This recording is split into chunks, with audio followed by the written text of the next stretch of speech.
narrow passages, I carefully planted a key. A smile for keepsake memory in order to remember me.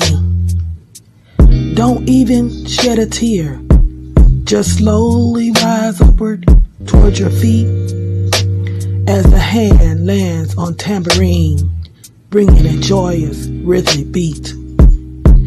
I will freely dance around heaven with feet placed upon pillowed floors, while my wings of merit guide me safely through his open and welcoming doors. In sweet loving memory of Sayana Tucker.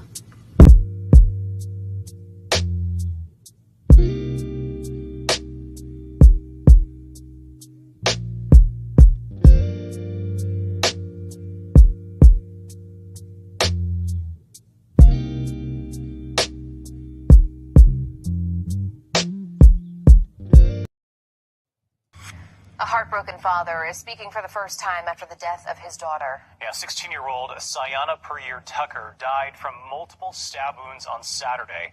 The teenage suspect is now charged as an adult in Kitsap County. Key 13's Frankie Thompson joining us in the newsroom with more from this grieving parent. Frankie? Sayana Tucker says her father says his best friend was taken away from him. He tells me as heartbreaking as his daughter's murder is to process, each day gets a little easier, but sometimes it's tough for him just to get some sleep.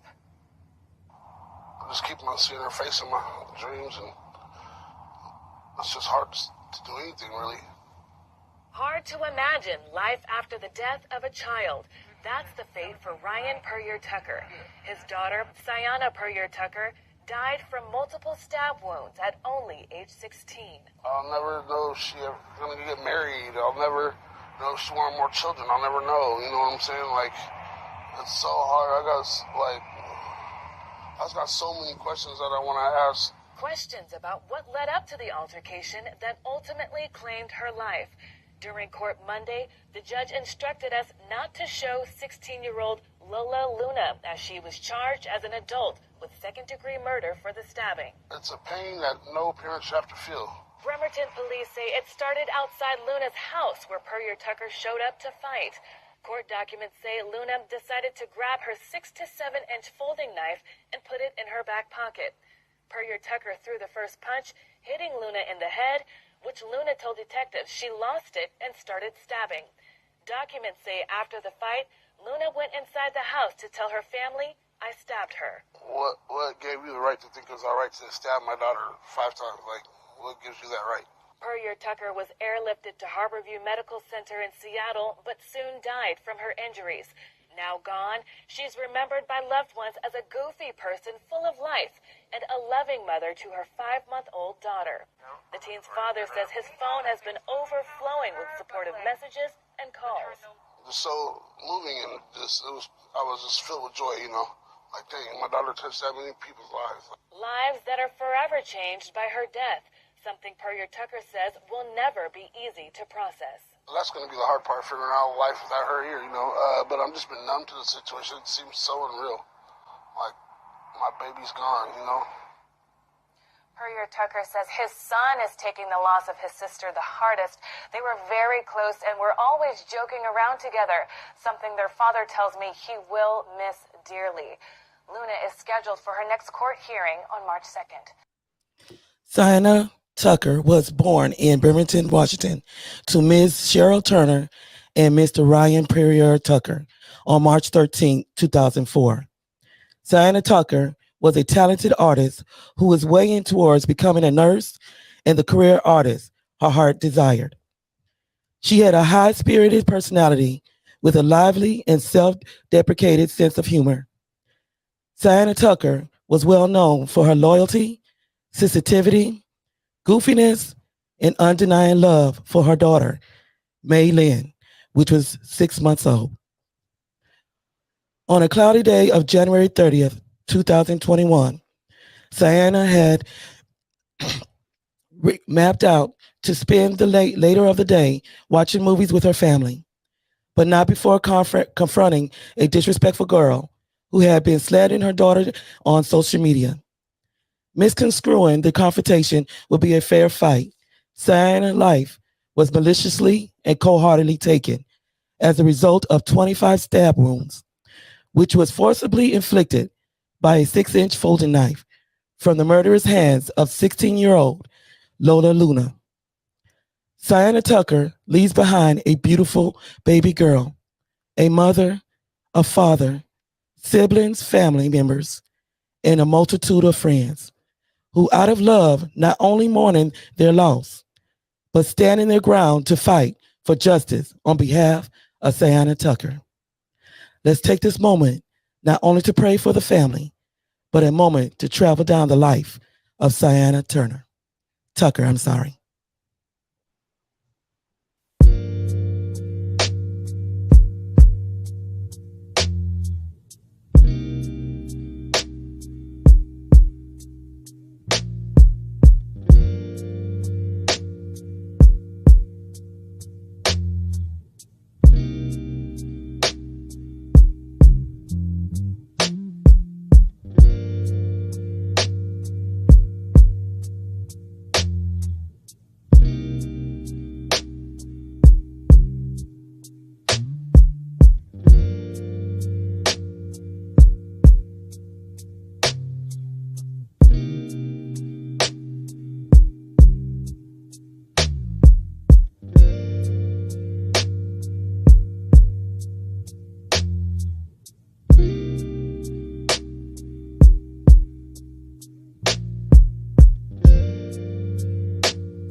Hello, and thank you for tuning in to the Unspoken Heart Discussion Hour. I am the host, Spicy Gray, and we also have our co-host here, Dwight Robinson. I thank y'all for tuning in. If you would, please make sure you share this video, tag whoever you could tag. We are fighting for the justice of Sienna Tucker. Today we have here is her siblings to tell the story of what really happened and her character when she was here with them. I bring in now with y'all Jade and Toya, her sister, and Eleni. Okay, thank y'all so much for coming on. I know it wasn't an easy thing to do, and our hearts are with you. When I first came across your story, I found Eleni on TikTok. So it caught my attention to where I had to reach out because here we believe in not only respect, but we have a big heart for everyone. And we want to make sure that we get the word out on pertaining to her. So, Dwight, will you introduce yourself to them? How y'all young ladies are doing? I'm Dwight, the co-host of the show.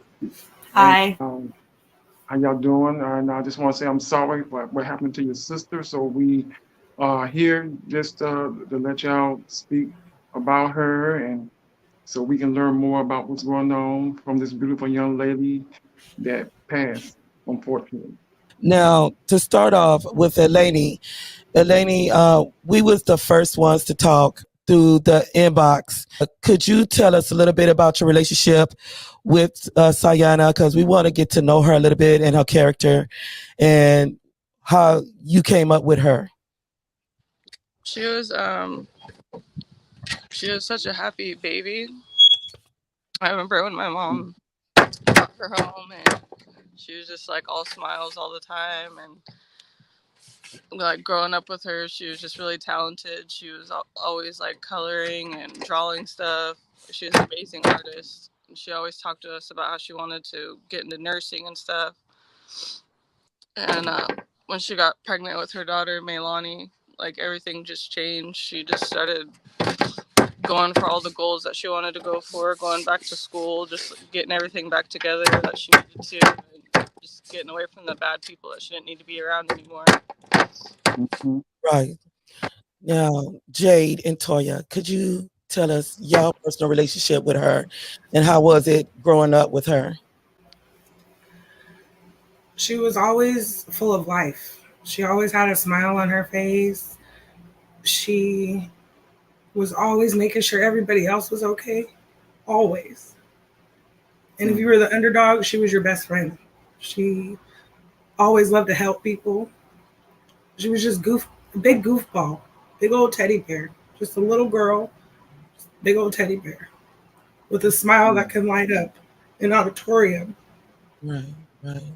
Now, Jade, I know you know each sibling has a different level of a relationship with a sister. What was your relationship with Sayana? What was it like coming up and even to the day of her at 16?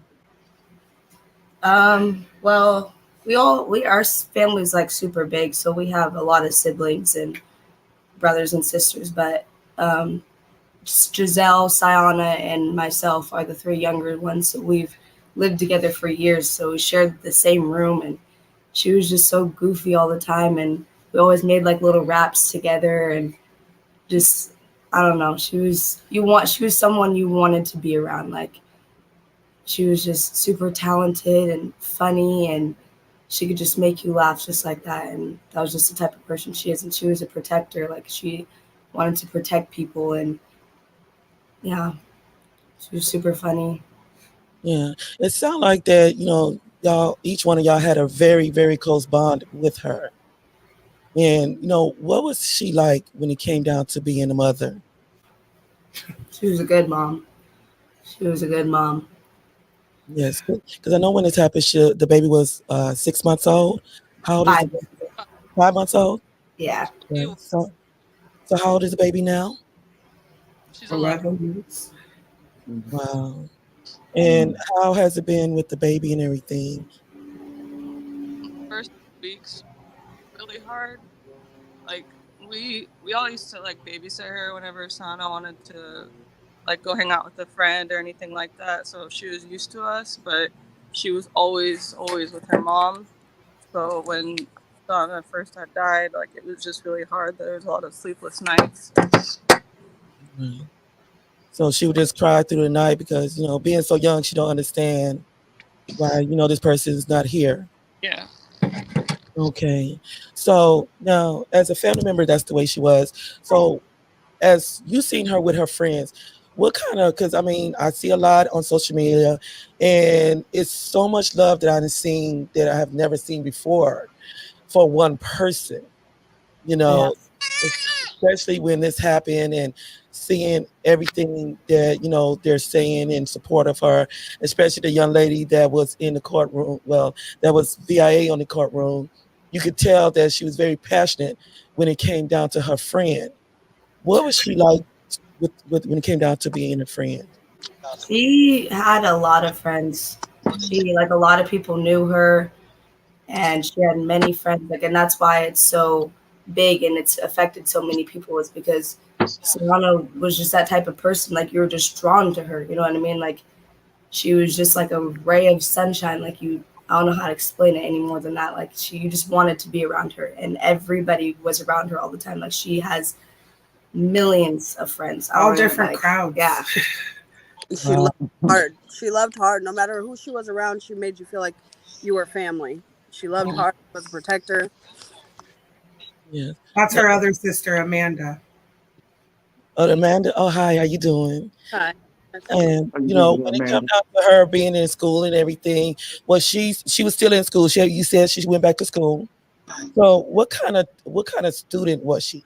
She was always pushing. She was still pushing. Always pushing. She said student. Yeah, what type of student was she? Oh yeah, Sarana. She always tried to get her stuff done and do all of her stuff. And her teachers loved her.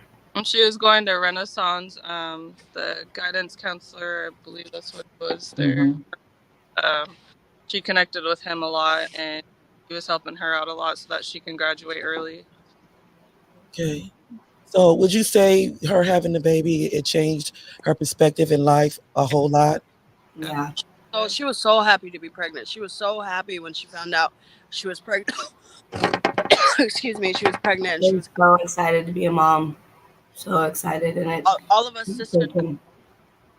So She's I felt like the youngest. Okay. she got pregnant. She felt like she could be like more part of, because we have our kids too. She was excited to be a mom. Okay. Well, we're going to take a small break, and we're going to come back, and we're going to talk about the day that Sayana had confronted Lola. So everyone stay tuned. We will be back after these messages. You know, they say the prayers of the righteous availeth much. I'm so glad that God's word doesn't come back void.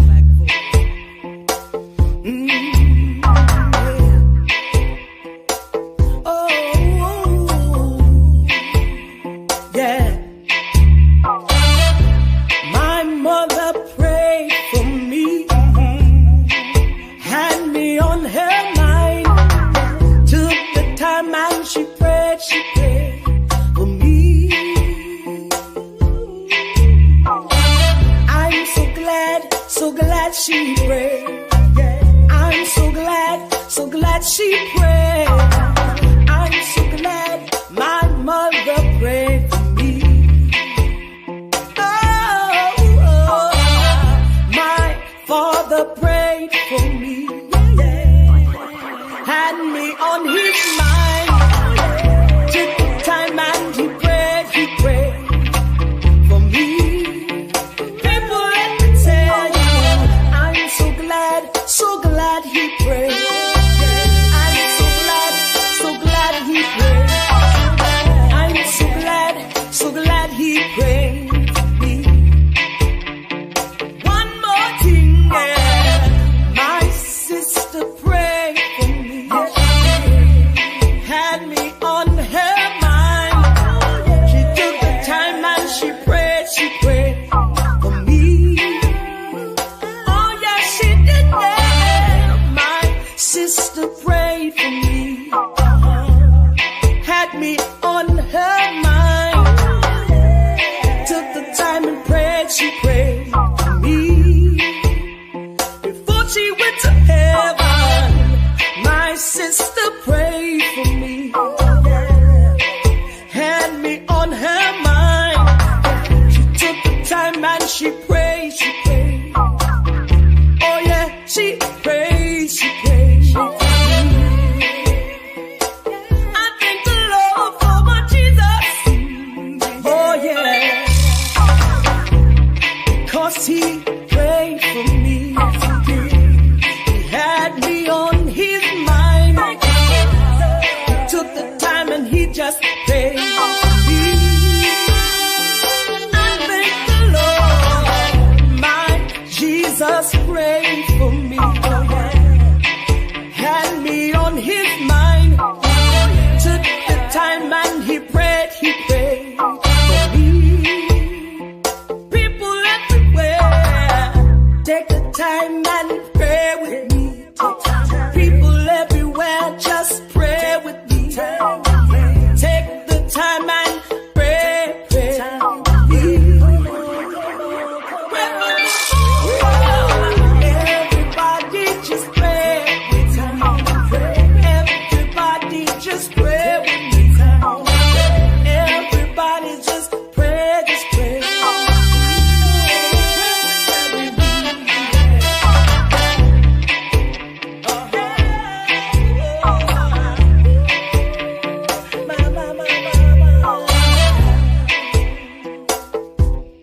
Take the time, pray for your sister. Take the time for the whole wide world. Take the time and pray for me. Come on and take the time and pray. People everywhere. Okay. Now, I know this is very hard for y'all to have to relive this, and either one of y'all could jump in. But I'm gonna start with Eleni. Could you kind of tell us about that day? What was going on? Just go ahead and just let us know what all went on that day before this incident happened. So, Diana had called me, and her and her friends came over, and we hung out for a while until like 6:37, and then she went back to her friend's house, and then from there she was supposed to go get May from our mom's house because she was babysitting her, and then she was going to go to our grandma's and have dinner there and just get some rest because we were supposed to go to our cousin's birthday party that day. And this whole time, like, not once did she call us or anybody call us and tell us what was going on. Like, we didn't know there was going to be a fight. We didn't know who Lola even was. We've never heard of her before.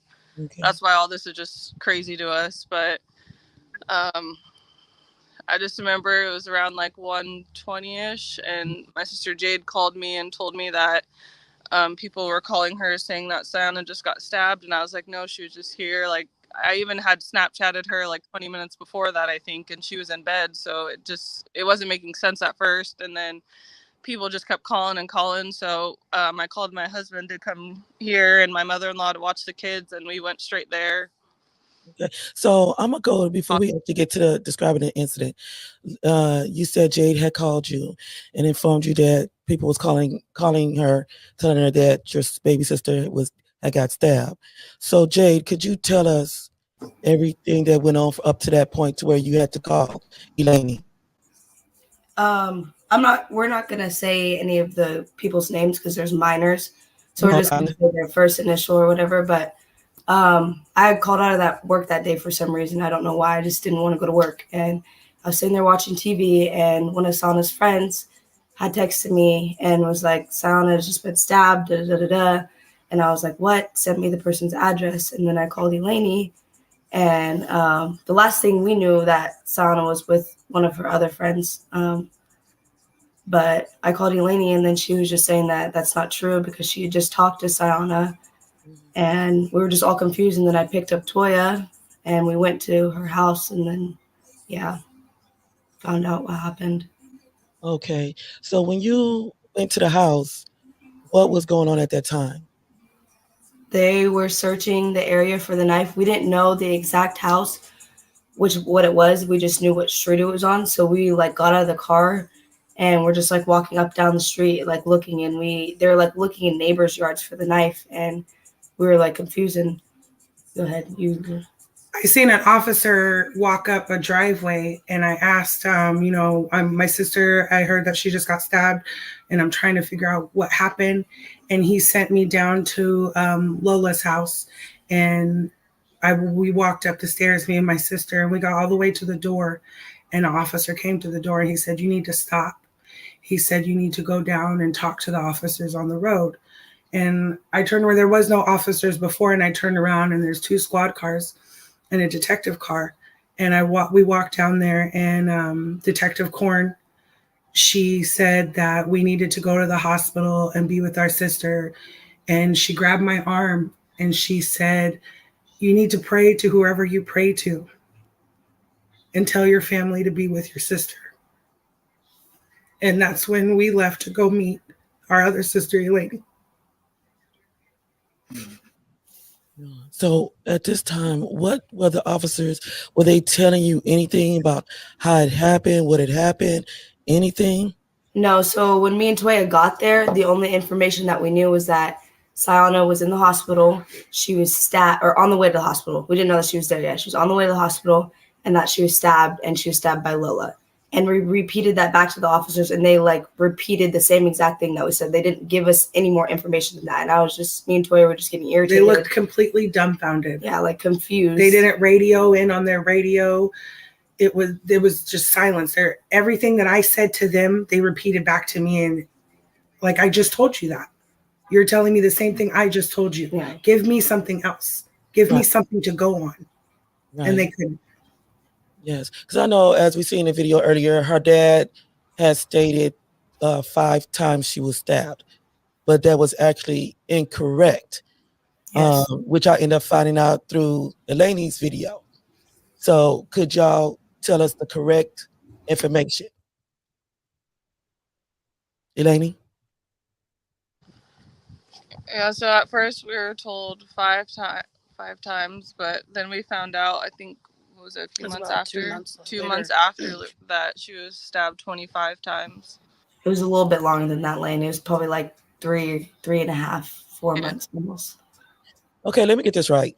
They tell you that she was stabbed 5 times, but it takes January 3 30th. to 4 months for them to come back and say it was actually 25 times. Yes. So did they say any reason on how they missed out on the 20? They just said that they didn't know. That they, like, when I went to the Seattle hospital, they told me that I wasn't allowed to move the blanket or anything, and I could see her face and her neck and stuff, but I didn't see anything else. But I guess they did one autopsy and then they did another one, but they never gave an explanation of why we were told 5 and then 25. Oh, wow. At her viewing, we weren't allowed to dress her. They wouldn't let us see the body at all. It was just, the whole situation is just fishy to me. Like, they didn't have a time of death for a period of time, and I was like, how do you not have a time of death? That doesn't make any sense. Okay, Somebody's there. according to the reports, she had passed away at the hospital, right? She didn't pass away right there. So if she passed away at the hospital, how is it that they not know the time of death? It's been a runaround with the whole investigation. A trauma care unit. Anytime we try So to ask, everybody's having like a different. every time we try to ask anybody anything, they come at us like we're bothering them or like we're harassing them, when all we're doing is trying to ask questions. Anytime we try to ask the prosecutors or we go to the hospital, try to ask anybody, they're acting like we're bothering them or harassing them. Wow. You were saying something, Dwight? Well, no, I was just agreeing with her. You know, they was giving them the runarounds about their sister. Like nobody can have a correct answer, give them a definite answer was going on with the sister and the stab wounds and the death or anything like that. Yeah, because it looked like to me, standing in my position, I would feel like they're hiding something or they just didn't completely do their job. Yeah, exactly what it is. Jade. Because I'm gonna tell you, you know, like I explained to Elaine when I reached out to her, I lost 2 sons and a granddaughter. And my thing is, you know, it's like, you're gonna give me answers. You're gonna tell me why, what happened, what was going on, you know. But for them to treat y'all like y'all the problem, I feel like that type of attitude should have been going towards Lola, not y'all. Y'all the one had the law. Exactly. You know, if anything, they should have some type of sympathy. Being that you are the family and you are a close family. This is your baby sister. Yes. And for them to act this way, I mean, honestly, have y'all tried to contact the board over this hospital or anybody above them? Every time we try to, we just get the runaround. We tried to ask people. Me and my other sisters have tried to go to like the legislative office and try to get talk to somebody there, or we're just Randall. We can talk to about something to tell us what our next steps should be, because we're not quite sure. But like I said, anytime we try to ask anybody anything, we get treated like we're harassing them, or it's just ridiculous. Now, have y'all attempted, what about the district attorney or the congressman or anybody like that? We have talked to the mayor before. Okay. Mayor Greg Wheeler. But he said he would help and nothing.